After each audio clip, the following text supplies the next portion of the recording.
It's my pleasure to introduce Crockett, who will be talking about how moral exemplars and deviants drive plasticity in moral preferences. Thank you so much. I just want to start by thanking my co-investigators and our research team.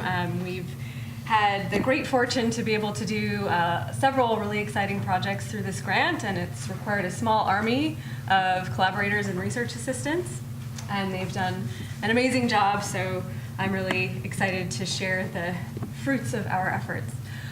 So in thinking about the morally exceptional, we took as our starting point notions of what you might call common morality, which basically describes that despite the fact that there are really diverse moral codes all throughout human culture, there are many areas of widespread agreement. And chief among these areas of agreement is a prohibition against harming others, as well as a recognition that preventing or relieving harm to others is morally good. And our work for the Beacon Project has really focused on notions of harm aversion, which we define as a motivation or willingness to prevent harm to others, even at a cost to oneself. Harm aversion is essential to morality. It's even been argued that harm aversion is morality. And it's relevant for an array of virtues, including but not limited to generosity, compassion, honesty, and fairness. And so we thought that harm aversion would be a reasonable starting point for investigating the morally exceptional, especially because we've been developing methods in my lab to measure harm aversion and quantify it in a really numeric, rigorous way. So our work for the Beacon Project has focused on two broad questions. The first is what psychological and neural mechanisms define morally exceptional decision-making in the lab and also in daily life. And to address these questions, we conducted a really large neuroimaging and experience sampling study. We brought 78 participants into the lab. They completed our tasks measuring harm aversion, which I'll describe to you in a bit. And then after they left the brain imaging session, we followed up with them for a week afterwards. We signaled them 6 times a day on their smartphones, and they answered questions about whether they had recently learned about, witnessed, committed, or been the target of any moral or immoral acts. And this gives us a really rich picture of people's moral experiences in their daily lives and allows us to ask all kinds of questions that haven't really been asked before about whether we can actually predict people's moral experiences in daily life from signals in the brain when people are making consequential moral decisions. The analysis is ongoing, so I will not be presenting any of that work today, but we're really excited about that project, which was possible through the Beacons project. The second set of questions that we've been looking at, which I will share today, is how do the morally exceptional influence the moral decisions of others? And so over the next half hour or so, I'm going to build out our framework of harm aversion as a way that we can define what it means to be morally exceptional in a really quantitative way. And then I'll share a study that we've recently conducted about how the morally exceptional, as well as the flip side, the morally less good, influence the moral decisions of others. And then at the end, I'll talk about some future directions, and we're really excited to hear your feedback on this work. Okay, so what is harm aversion? How do we measure it in the lab? We have been using a paradigm that essentially gets people to trade off money for themselves against pain for a stranger. Essentially, we give people the opportunity to make some cash by inflicting electric shocks on another person who they don't know. They've never met this person. They're never going to meet them. The shocks are delivered by electrode to the wrist. They feel a little bit like a bee sting that lasts for half a second, or running your hand under some really hot water. They don't leave any physical damage, which is why our IRB allows us to do these studies. But they are unpleasant enough that people will pay money to avoid those shocks themselves. So essentially, we're interested in how much money people require to avoid shocking another person. And we bring 2 people into the lab in an experimental session. They get randomly assigned to the roles of decider and receiver. And then the decider completes a task where they have to make decisions between different amounts of money and different amounts of shocks. So for example, do you want to get 7 shocks in exchange for $10? or 10 shocks in exchange for $15. And half the time, the shocks are for the decider as well as the money. So if I'm the decider, I have to decide, am I willing to shock myself for a bit of extra cash? But crucially, and the really interesting condition we're interested in, is the other half the time the shocks are for the receiver. And so I'm deciding whether I'm willing to take money by inflicting pain on this other person. Now, a couple of things that we establish in this paradigm to really make sure that any moral decisions to spare the other person from pain are really about morality and not selfish considerations like your reputation or fear of punishment or so on. We have our participants make a number of choices where we vary how much money and how many shocks are available on each round, and we're going to use those to fit models of how people make the decision, and I'll tell you more about that in a bit. But one thing I do really want to emphasize here is that these outcomes are carried out for real. One of the choices that participants make is going to be randomly selected and actually implemented. So they're going to get the money and possibly shocks from that decision, or if it were a decision affecting other people, they'll get the money, and we do actually inflict the pain on the other person. And this is really important because a lot of measures of prosocial behavior are hypothetical or self-report. It's been used in the literature, and I just don't think that we can take these at face value. It's really important to incentivize these decisions, make people put their money where their mouth is, so to speak. Another crucial element of our design is that the decisions are private and confidential, both with respect to us, the experimenters, as well as with respect to the receiver.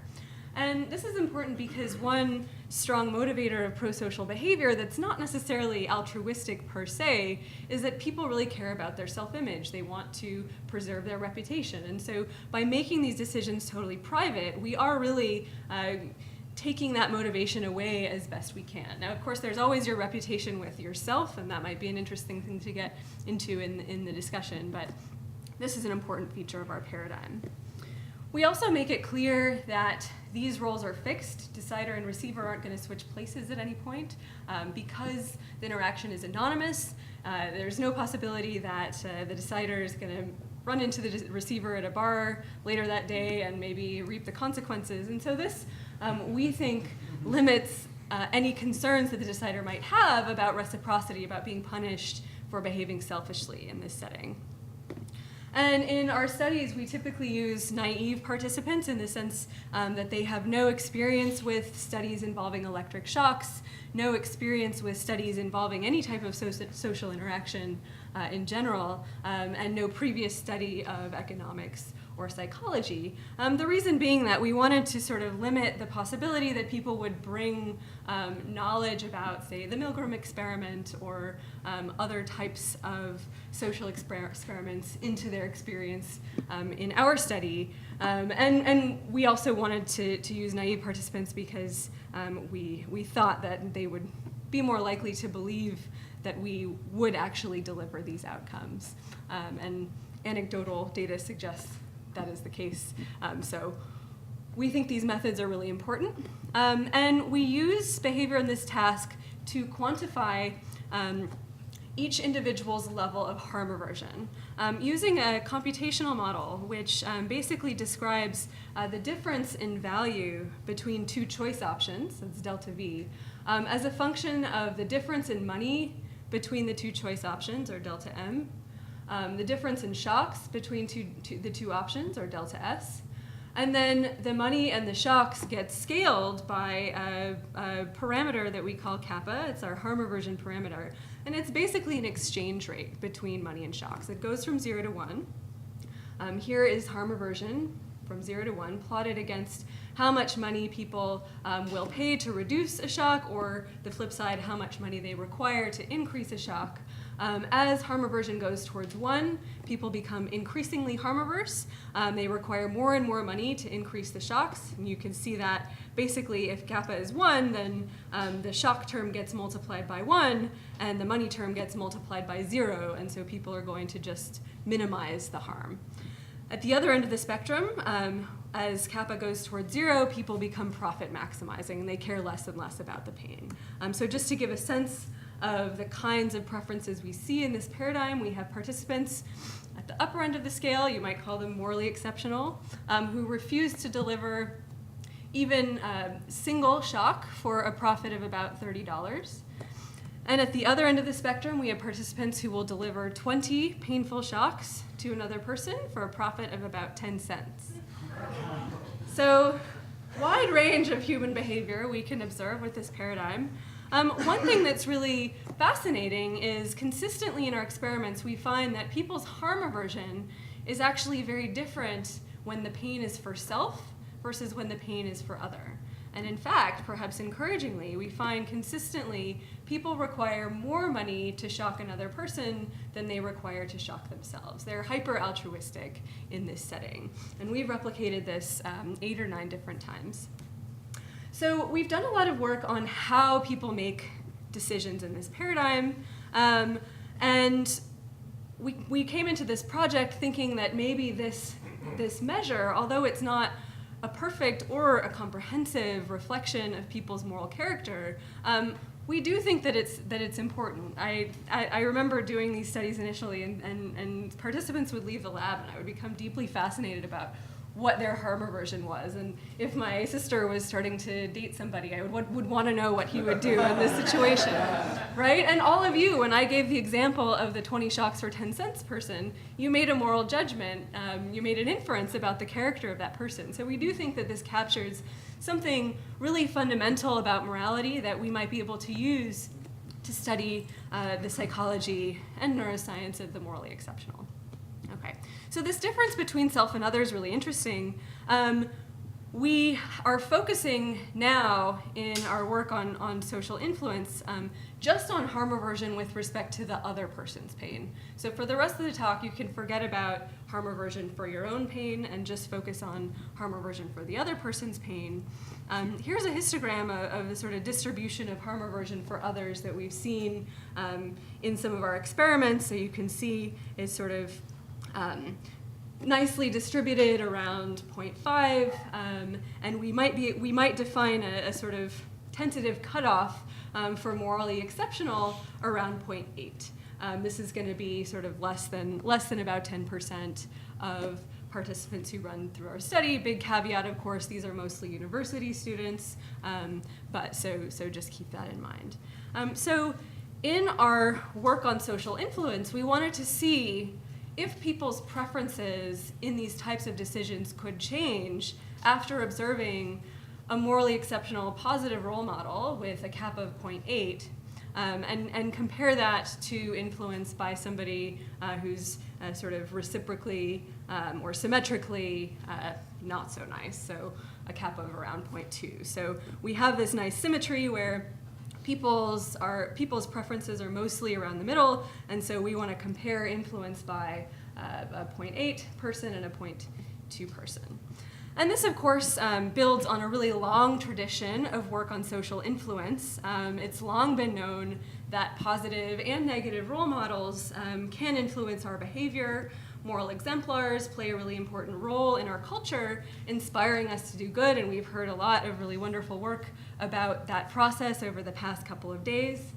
On the other hand, folk intuitions as well as data from social psychology suggests one bad apple can spoil the whole barrel, so negative exemplars or negative models can have an effect in the opposite direction.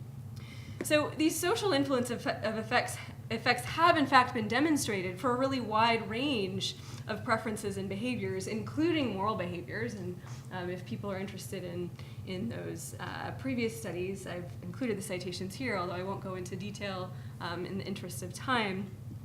It's also been shown that similarity between the sort of perceiver and the role model enhances the effects of influence. People seem to be more likely to be influenced by models that they can relate to. Again, we heard a little bit about this yesterday. So we want to replicate those basic findings in the literature in our setting and also address two questions that we don't think have been fully answered. The first question, and this is particularly interesting, I think, in the context of really socially desirable behaviors like moral behaviors, is the extent to which these influence effects that have been demonstrated in the literature reflect a mere public compliance with norms, where after the influence, you still sort of hold your original value, versus influence actually changing the privately held values that drive decisions. And secondly, it's not totally understood the cognitive mechanisms that really drive influence effects. And so we approached this project wanting to answer these two questions, and we brought to the table a class of computational models that have become increasingly influential in the literature on decision making. And these models are known as evidence accumulation models, and they actually were developed to describe processes of really simple decisions, like is an array of dots moving more to the right or to the left? And there's been a lot of foundational work in cognitive science and neuroscience using these evidence accumulation models to describe the process through which a perceiver gathers information and uses that information to arrive at a binary decision. And this schematic describes the sort of key parameters of these models. So essentially, there's the process of deciding whether these dots are moving more to the right or to the left can be described as a process of noisy evidence accumulation, where you have sort of two barriers, one representing the left decision and one representing the right decision. And there's going to be a sort of noisy evidence accumulation process. And the point at which the evidence crosses a preset threshold is the point at which the perceiver makes their decision. And this framework integrates and describes both the choices people make as well as how long they take to make them, and the way that the response time is sensitive to different parameters of the decision. This NDT stands for non-decision time, which just represents sort of the amount of time it takes to read the screen, and that's sort of fixed. After that process is over, then there's this evidence accumulation process. And there are three key parameters we can fit in the model. There's a bias, which sets the starting point of the evidence accumulation process. In this example here, there's no bias, but one could imagine this trajectory starting a little bit higher, for example. If somebody was predisposed to say left, if they were getting paid to say left, for example, or if they'd learned that stimuli were more likely to be on the left. The threshold determines how much evidence is required before a choice is made. So time pressure, for example, will lower the threshold for a decision. And finally, the parameter that I'm going to focus the most on today with our project is the drift rate. And this is the speed at which evidence accumulates towards one option or the other. It's been shown that attending more to one option increases the drift rate to that option. And what's important about the drift rate is it really describes the process through which information is gathered and integrated to drive a choice. In our setting, we are adapting these evidence accumulation models to describe the process of value-based choice. And there's been quite a lot of really wonderful work in neuroeconomics over the past several years showing that these models, which have been used to describe perceptual processes, also really well describe the process of value accumulation. So instead of left versus right, we're modeling the likelihood of choosing the more harmful but profitable option or the more helpful but less profitable option. And we can describe the value accumulation process, the drift rate, as being modulated positively by how much money is available to choose the harmful option, and modulated negatively by how much pain is inflicted by choosing the harmful option. So our hypothesis is that we expect to see social influence effects on these private moral decisions. And this, we think, provides a really strong test of the possibility that seeing a role model could actually change privately held values, because in a private, confidential setting, there's really very little incentive to just sort of publicly comply with a norm. And furthermore, to the extent that people's values are actually changing, we should see traces of this in the drift rate, which reflects the value accumulation process. And so, as I said, we're going to compare and study mechanisms of influence by a positive role model with a kappa of 0.8 and a negative role model with a kappa of 0.2. So the structure of our study, we had 68 participants. They went through an initial decision block where they made a series of decisions in the harm aversion setting, trading off money for themselves against pain for another person. Then half the subjects went through a prediction block, which I'll describe in a second. Half of them tried to predict the choices of a positive role model, and the other half had to predict the choices of a negative role model. Then they went through a second block where they made the decisions again. And then after, we asked them some questions and debriefed them. So in the decision block, they're making these binary choices between more harmful but profitable options and less harmful but less profitable options. And we're fitting their harm aversion parameter from these blocks. In the prediction block, instead of making the choices themselves, we say, we've paired you up with another person who previously went through this experiment. We want you to predict on each round what the other person chose. We'll pay you if you're correct. They get feedback as to whether they were correct or incorrect. And then every so often, every 3 trials, we ask them what their current impression was of that decider. How nasty or nice? What's their moral judgment? So does the mere prediction of choices of nasty and nice agents actually create an impression formation process? Yes, it does. So at the starting point, before they've seen any of the decisions of the positive and negative role models, their impression is sort of neutral to positive. And then really from the first trial, after they've seen even one choice by these agents, they're rapidly diverging in their moral impressions, forming positive impressions of the positive agent and negative impressions of the negative agent. After the task is finished, we ask them to rate the morality and the competence or ability of these agents, and the agents really diverge in terms of their morality ratings, and they're no different in terms of how competent they're perceived to be. In terms of how accurate people are at actually predicting the choices, they do quite well, and they're equally accurate for their predictions of the positive and the negative model. Interestingly, we do see some evidence for a projection bias. So the more harm averse you are, the better you are at predicting the choices of the positive model, and the opposite relationship is perceived for the negative model. So sort of the worse you are, the better you are at predicting the choices of the negative model. Okay. Do we see social influence effects? Yes, we do. So this shows the shift in harm aversion for the positive model and the negative model. So the 2 groups are not significantly different at time 1. And then after they predict and observe the choices of these role models, the preferences shift to align with the model.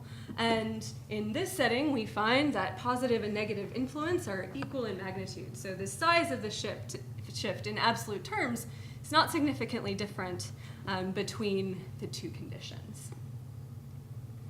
So turning to the actual mechanisms that are driving this shift in the preference, our prediction with these drift diffusion models is that more profit is going to drive value accumulation towards the harmful option, and more pain is going to drive value accumulation towards the helpful option. And we confirm these predictions. So this figure is showing posterior probability distributions of the weight on the drift rate in the value accumulation process. So more pain, delta S, is driving value accumulation towards the helpful option, and more profit, relatively speaking, is driving value accumulation to the harmful option. All clear? So the next question, the crucial question, is what's happening to these drift rates after the prediction block, after they've observed the models?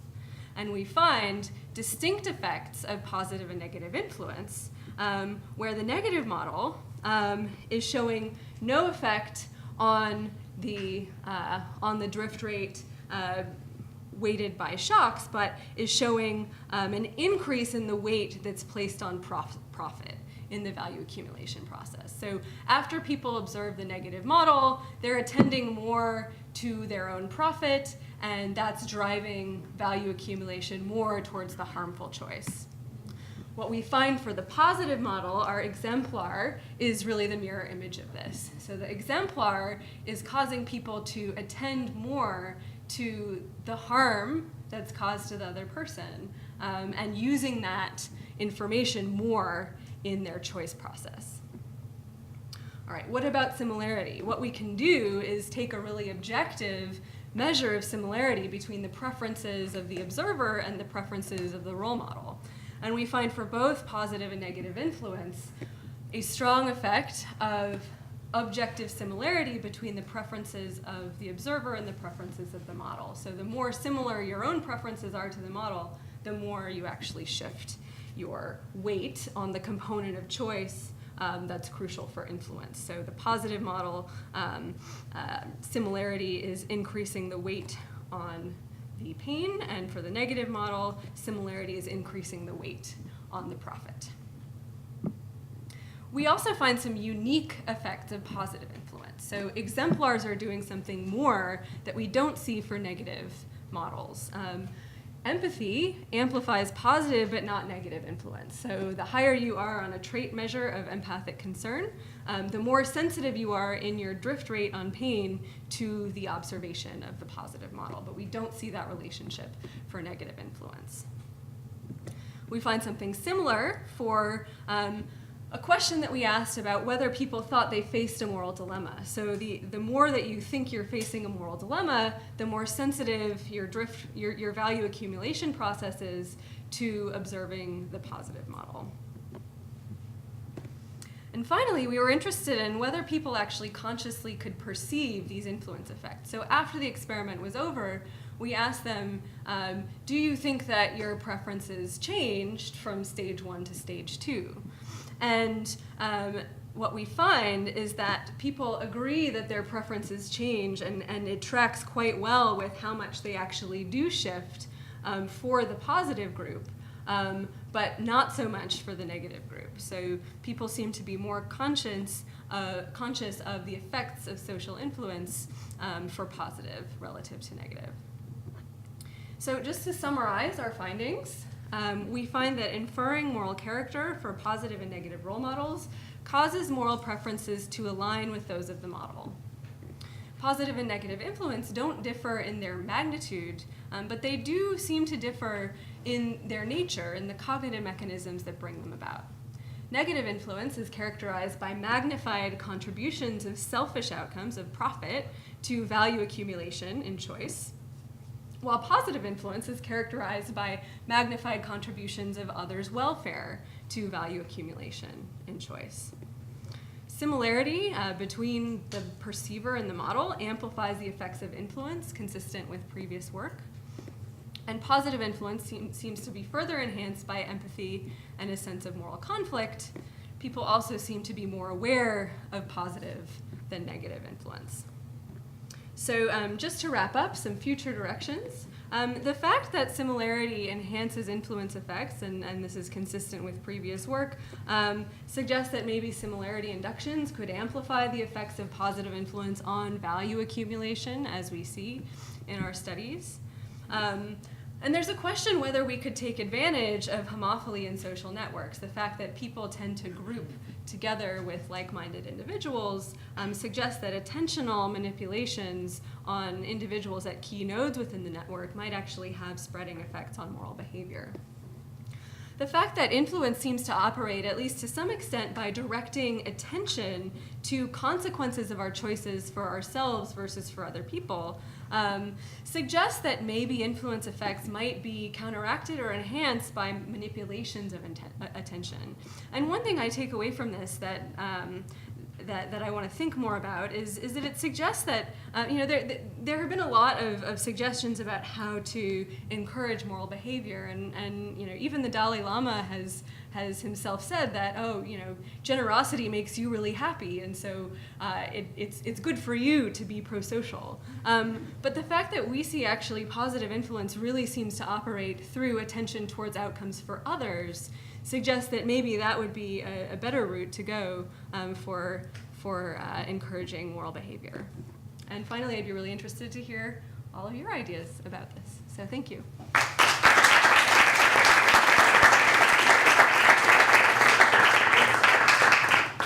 you like to field your own questions, or would you like me to do it? Why don't you do it? Okay. The question is, this is a very extension moving on. So I'm really fascinated by the people who, from time one to time two, see the positive role model and start deciding, oh, maybe I shouldn't shop people for money. Maybe. Do you have any idea how do they rationalize that? I mean, what's their? If you ever ask them, did you notice? They know they've changed, right? You have data on that. So what are they telling themselves? Oh, before I was just. I mean. Do you have any insight? That's a great question. I think we did collect sort of self-report kind of narrative explanations. We usually do that in our studies. We haven't analyzed that data, but we definitely will. It's something that our lab is becoming really interested in, and actually are chatting with philosophers and theologians about narrative as a key feature of the Learning self. mechanism, right? Yeah, exactly. It would be really interesting how you make sense of that. Yeah, exactly. So I don't know, but it's a great question. Just a clarificatory question.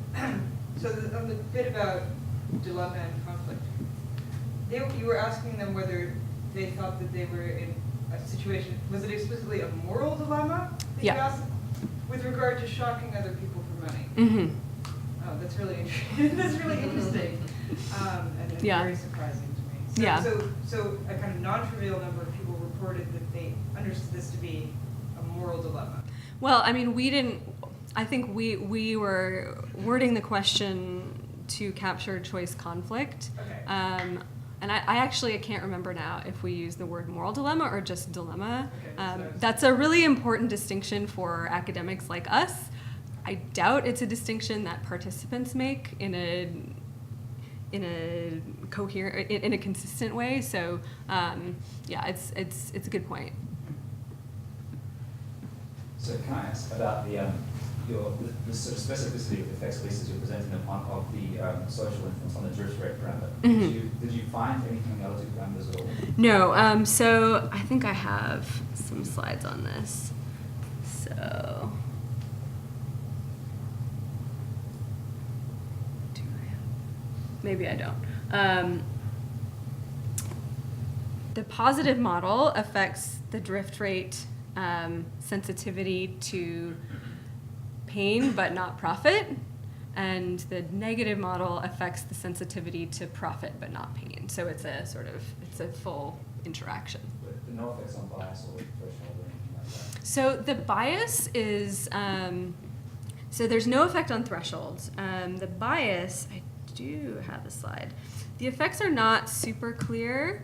It does look like actually there are effects on both, although it only reaches significance for the harmful option. But I would hesitate to make any strong conclusions because I think with a larger sample, this one might emerge as well. Because the reason I was asking is wondering if you think that the effects on drift rate are specific to the kind of manipulation, right? Which is basically like you're focusing attentional processes on what was doing. Because I guess you can think of modes of social influence as sort of changing moral values in a way that's akin to shifting bias, or potentially akin to shifting threshold as well. So do you think the effects on drift rate are something kind of really fundamental to how all social influence works in this context, or do you think it's paradigm specific? That's a great question, and we don't know because we only have data from this one paradigm. So it would be really important to test this process on different kinds of paradigms. I mean, I do think that when you're asking people to trade off different values, you are setting up a cognitive process that may lead to this kind of effect. So it's something that we're going to look at. Yeah, this was super interesting. So this might be a stupid question, but I was wondering if there's any way to do this sort of study without having the participants be naive in the sense of not knowing anything about economics or psychology, or because I was thinking that of course you're going to be more prone to the influence of a model if you're like an 18-year-old college student who hasn't studied any of this, and like, you know, we have ossified in our views because we're adults, and so we might be less prone to the influence of others. So like extrapolating, like, you know, what should we do with people generally on the basis of this study? Yeah. I feel like, you know, the prescription could be limited based on that Oh, naive absolutely. thing, you know? Oh, yeah, absolutely. I mean, Is there a way to test adults who might have more. For sure, yeah, it would be a lot easier actually, because then our recruitment methods would be less stringent. Yeah, absolutely, and I think the goal will be to broaden out these methods to look at more diverse populations, larger populations. So yeah, this is a very initial step for sure. Any other questions? If there are no other questions, let's thank our speaker and we can have a Q&A.